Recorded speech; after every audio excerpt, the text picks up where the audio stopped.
Bismillahirrahmanirrahim. Assalamualaikum warahmatullahi wabarakatuh. Innal hamdalillahi nahmaduhu wa nasta'inuhu wa nastaghfiruh wa na'udzu billahi min shururi anfusina wa sayyiati a'malina. Man yahdihillahu fala mudhillalahu wa may yudlilhu fala hadiyalah. Asyhadu an la ilaha illallah wahdahu la syarika lah wa asyhadu anna Muhammadan abduhu wa rasuluh. Qala Allah Ta'ala fi kitabihil karim, ya ayyuhalladzina amanu taqullaha haqqa tuqatih wa la tamutunna illa wa antum muslimun. Ma'asyiral muslimin rahimani Allah wa iyyakum jami'an. Alhamdulillah, kita bersyukur kepada Allah Subhanahu wa Ta'ala di kesempatan siang hari ini. Kita masih diberikan kesehatan, taufik dan hidayahnya.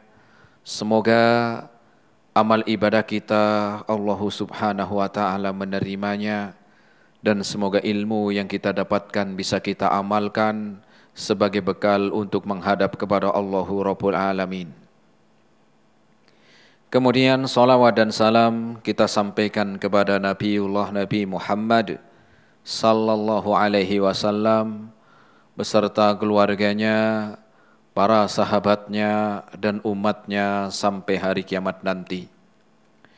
Jamaah rahimani Allah wa iyyakum jami'an.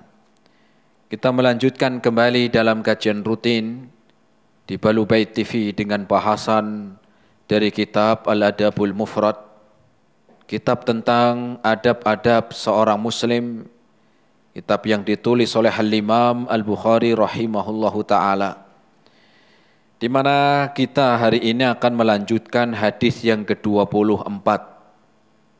Hadis yang ke-24 halaman 39, yaitu bab berbakti kepada kedua orang tua yang musyrik.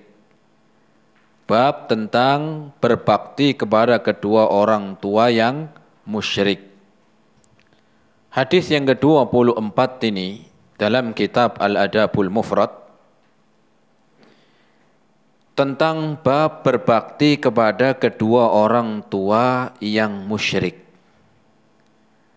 Kalau kita lihat bab sebelumnya, lihat bab yang sebelumnya atau hadis sebelumnya yang kita bahas, bahwa di sana ada larangan mendoakan orang tua yang musyrik setelah meninggal dunia.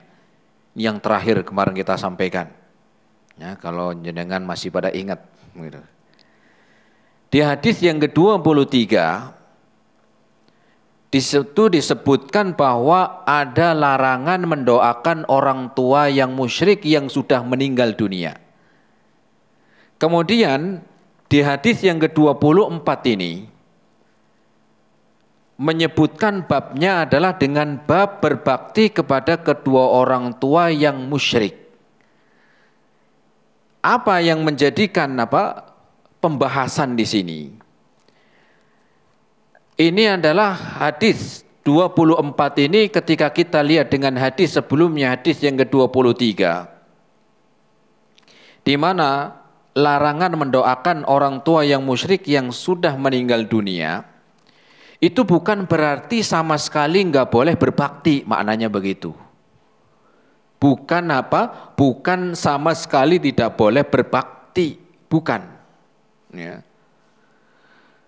Kenapa? Karena hadis ini yang ke-24 adalah sebagai pembatal dari sebagian orang yang mengatakan kalau doain orang tua yang musyrik itu aja nggak boleh, gimana mau berbakti? Mau mendoakan orang tua yang sudah meninggal dalam keadaan musyrik kan nggak boleh. Ya. Seakan-akan tertutup bagi seorang anak kalau orang tuanya musyrik nggak boleh sama sekali berbakti. Ini salah. Ya. Kenapa? Karena bab setelahnya Imam Bukhari menyebutkan kebalikan atau keterangan yang menjelaskan tentang hadis sebelumnya. Ini menunjukkan tentang cerdasnya beliau. Cerdasnya Imam Al-Bukhari. Beliau menyebutkan demikian itu secara otomatis membatalkan pemahaman yang mengatakan bahwa orang muslim ada dilarang mendoakan orang tuanya yang musyrik setelah meninggal dunia. Seakan-akan kayaknya nggak boleh berbakti kepada orang tua yang musyrik, seakan-akan. Nah, hadis yang ke-24 ini membatalkan asumsi itu. Apa asumsi? Tuduhan lah, seperti itulah. Tuduhan yang seperti itu. Nah, di dalam hadis ini demikian. Ya. Walaupun orang tua musyrik boleh ketika masih hidup diperintahkan untuk berbakti. Nah, kita langsung masuk hadisnya. An Mus'ab bin Sa'ad, dari Mus'ab bin Sa'ad, an abihi, dari bapaknya. Sa'ad bin Abi Waqqas, dari Sa'ad bin Abi Waqqas, seorang sahabat mulia yang bernama Sa'ad bin Abi Waqqas. Qala nazalat fiyya arba'u ayatin min kitabillahi ta'ala. Telah turun ayat Al-Qur'an, telah turun empat ayat Al-Qur'an. Yang turun tersebut itu karena sebab saya. Karena ada sebab saya. Ya. Bukan berarti artinya setiap Al-Quran yang turun itu karena ada sebab kejadian tertentu, tidak. Ya, tidak. Ya. Bahkan secara umum Al-Quran turunnya bukan karena adanya sebab kejadian salah seorang sahabat, bukan. Secara umum, tetapi karena memang Allah menurunkan Al-Quran untuk sebagai hidayah. Allah menurunkan Al-Quran sebagai petunjuk. Bukan karena ada sebab terjadinya sesuatu, ada orang yang begini.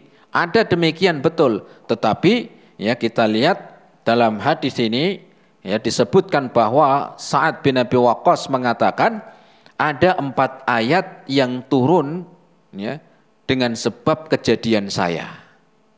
Apa kejadian yang pertama? Beliau menyebutkan, kanat ummi halafat an la ta'kula wa la tashraba hatta ufariqa Muhammadan sallallahu alaihi wasallam. Dulu katanya Sa'ad bin Abi Waqqas, dulu aku memiliki seorang ibu yang ibu saya ini telah bersumpah dan isi sumpahnya nggak makan, nggak minum, nggak masuk rumah, nggak mau sisiran, nggak mandi, nah begitu. Tapi di sini disebutkan cuman nggak makan, nggak mau minum.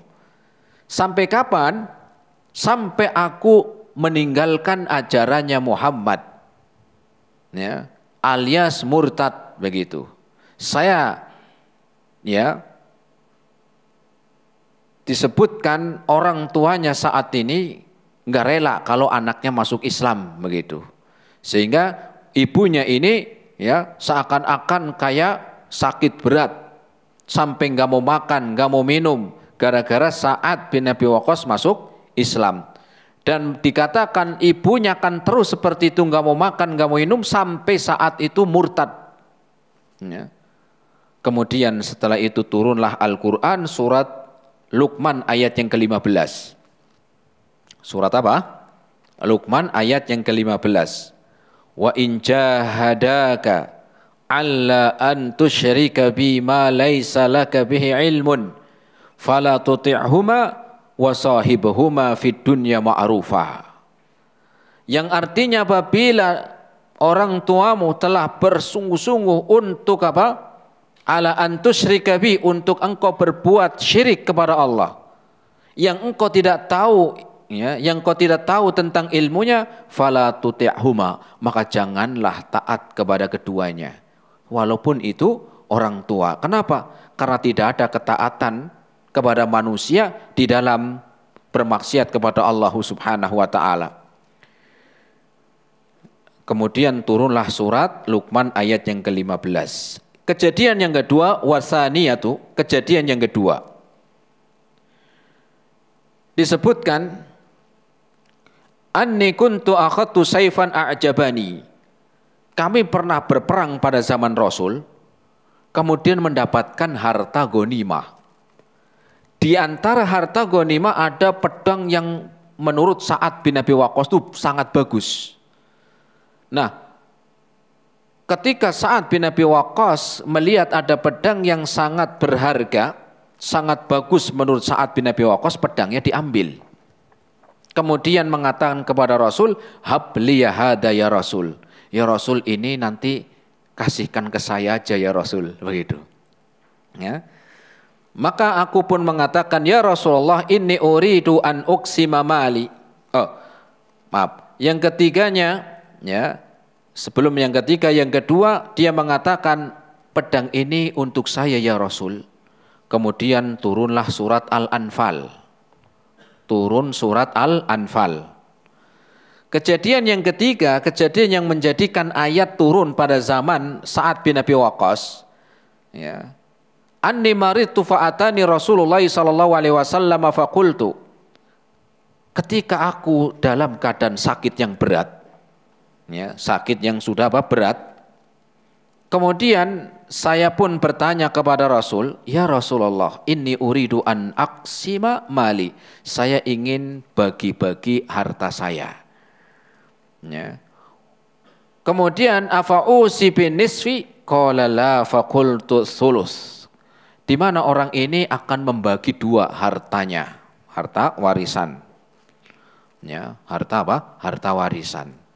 Wasiat dengan separuh hartanya.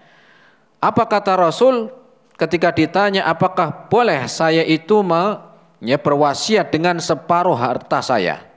Misalnya uangnya 1 miliar misalnya, berarti ya 500 juta begitu. Berarti 500 juta. Ya, misalnya ada orang meninggal punya uang 1 miliar, 500 jutanya dia pegang, 500 jutanya sisanya dia wasiatkan. Maka Rasul tidak mengizinkan, ya. Faqala Rasul, la, jangan engkau wasiatkan 3/4 atau setengahnya. Ya, setengahnya terlalu banyak. Fakana thulutsu ba'dahu jaizan. Maka ketika saya berbicara kalau sepertiganya gimana ya Rasul? Maka Rasul pun mengizinkan, mengiyakan. Ya. Ini kejadian yang keberapa? Kejadian yang ketiga. Ya. Kejadian yang keempat, pada zaman Sa'ad bin Abi Waqqas yang menjadikan ayat turun, inni syarabtul khamra ma'a qaumin minal ansari fadaraba rajulun minhum anfi bilahyai jamalin. Aku pernah lagi minum khamr, Sa'ad bin Abi Waqqas, ya, bersama teman-teman kami dari suku Ansor. Perlu digarisbawahi di sini, aku pernah minum khamr, katanya Sa'ad bin Abi Waqqas dengan teman-teman dari Ansor. Ini memang sebelum diharamkannya khamr, sebelum diharamkannya apa? Khamr. Ini sebelum diharamkannya khamr. Karena khamr pengharamannya itu enggak langsung sekaligus haram, itu enggak, tapi melalui beberapa proses.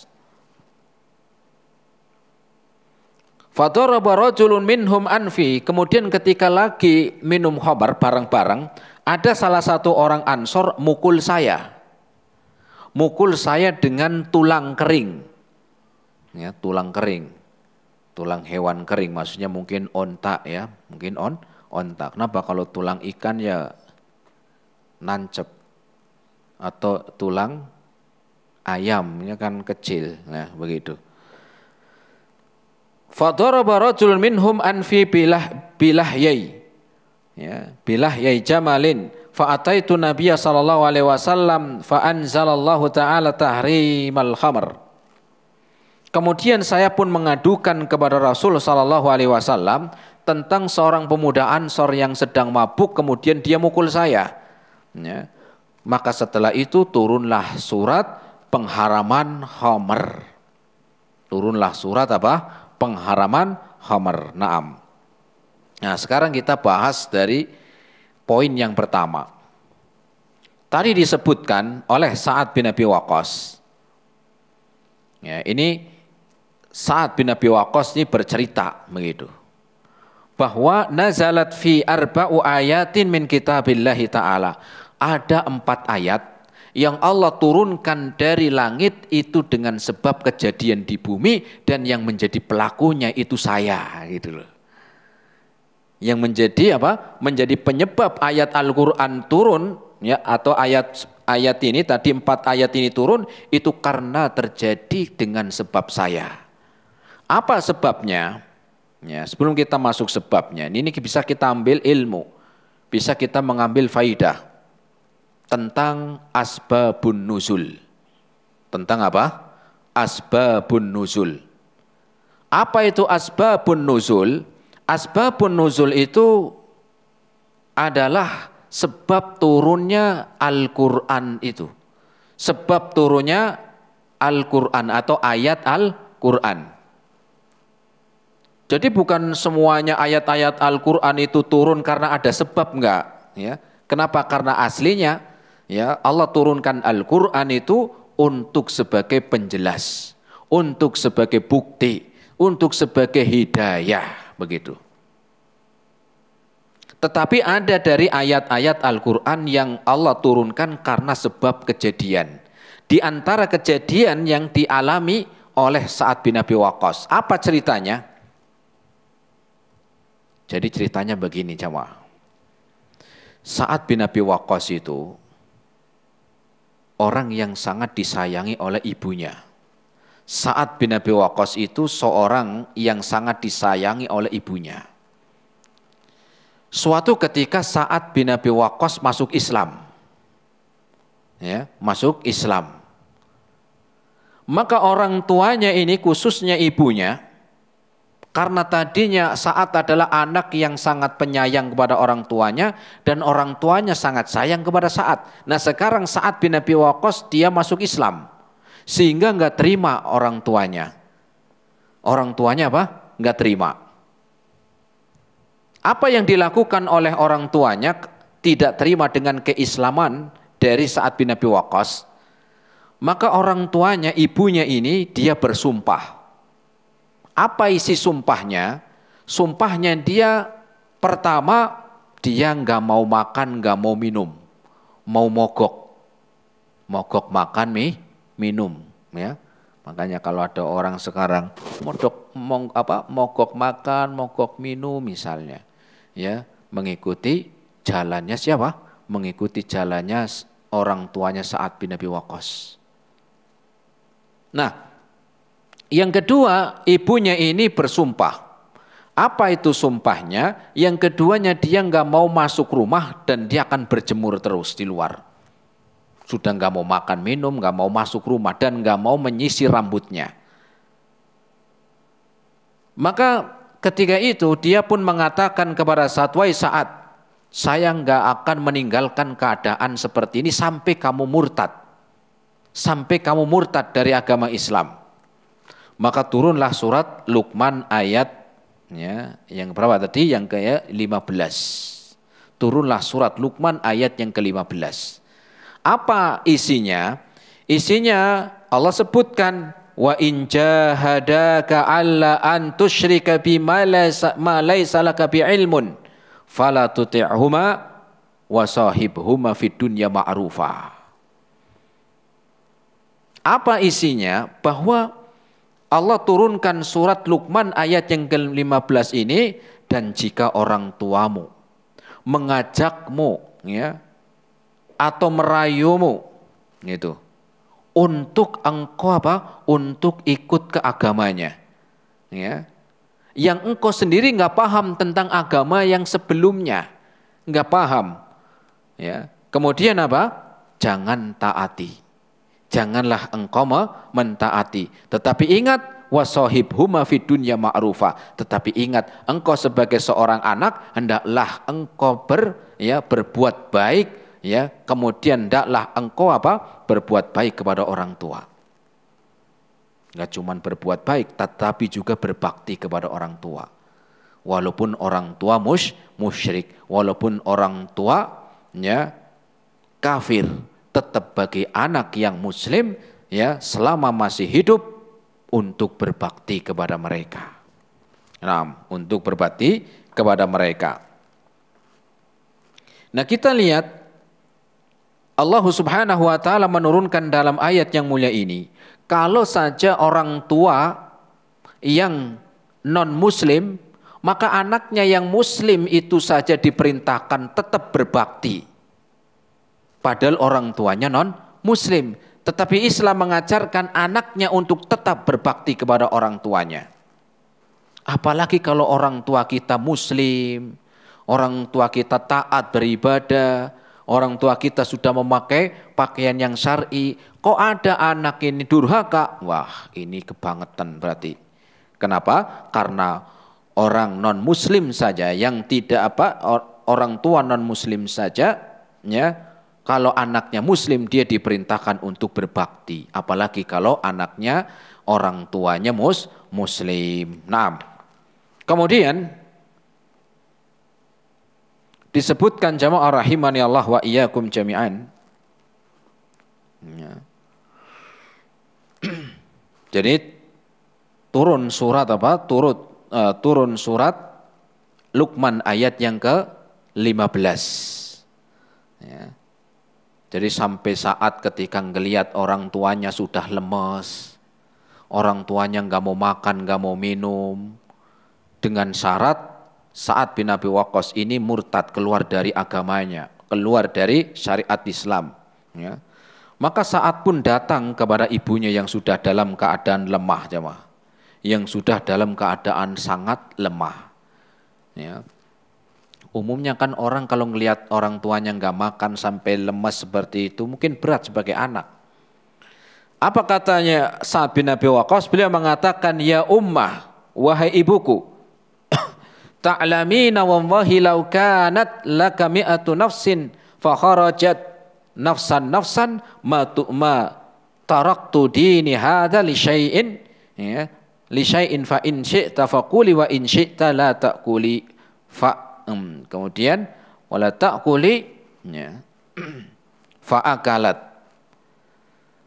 Apa kata Sa'ad bin Abi Waqqas ketika mendapati orang tuanya dalam keadaan lemas karena enggak mau makan? Dan dia bersumpah sampai saat harus masuk agama yang dulu lagi.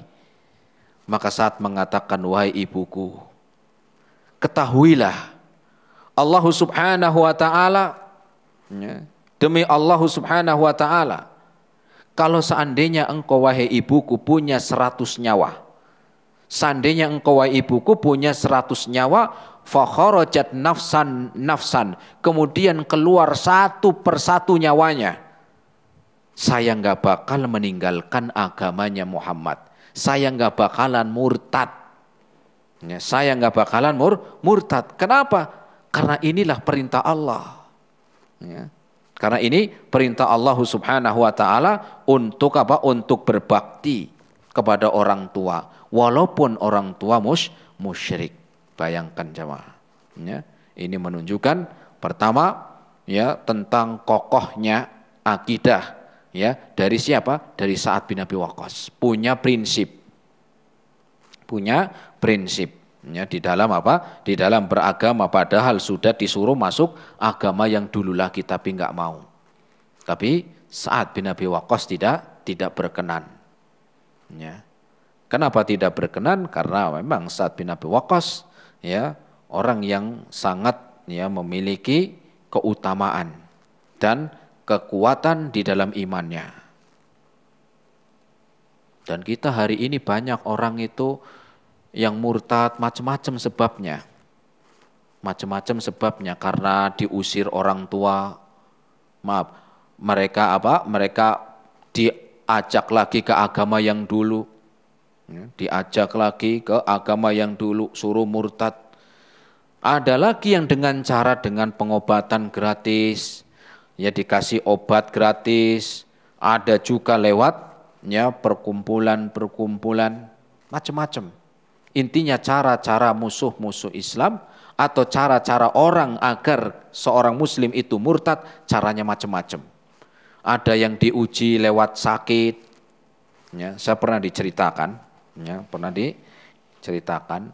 ada seorang yang mu'allaf, ya, seorang mu'allaf.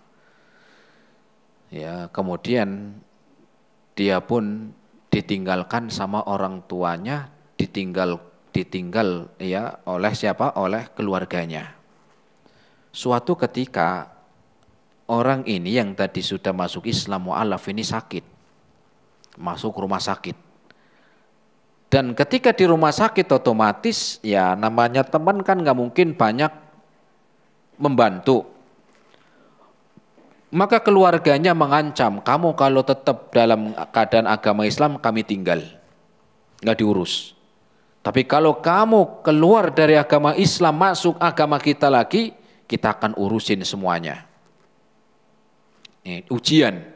Akhirnya karena dia butuh pengen ada yang membantu, apalagi sudah berat, akhirnya dia murtad jamaah. Ya, 2 hari setelah murtad meninggal dunia. Naudzubillah. Karena nggak ada yang bantu, ya, nggak ada yang bantu. Naam.